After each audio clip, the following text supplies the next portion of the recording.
Linawin ko lang. Gusto ko lang iklaro, yes.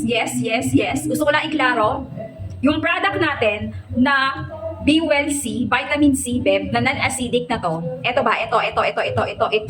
Gusto ko lang linawin at ipaalam sa inyong lahat na it's not a sponsor product. Beb, hindi po Pinipilit ko kayo dito, nire-recommend ko tong product na to dahil nga sobrang mura, swak sa mga budget natin, lalo na tayo mga nanay. Swak sa mga budget natin to. Tapos ang gusto lang naman natin is maging healthy yung anak natin na makainom ng maayos. O may balot pa, be. May video okay na, may balot pa, o di ba? Complete inclusion. Ay, nako, di ba? O, ganun lang naman, o, di ba? O, balot daw. O, wait lang. O, di ba? May balot. Oh, tapos na. Malayo na. Okay na. Oh, asan ako natapos? Oh, sinasabi ko dito na tayo lang naman mga nanay, gusto lang naman natin na yung anak natin is maging healthy. That's why bumibili tayo. Not only sa anak natin, mismong tayo, babe. Tayo.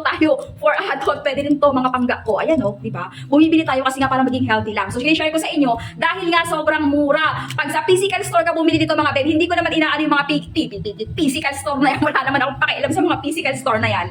Pero guys, na-compare ko lang dahil nakabili din ako sa physical store. Nag-range siya ng 200. Yes, 200 po. Mga pangga ko. Ito, 100 plus lang. 180 something lang siya. 181 something. I know. 118 lang to or 100 plus lang siya.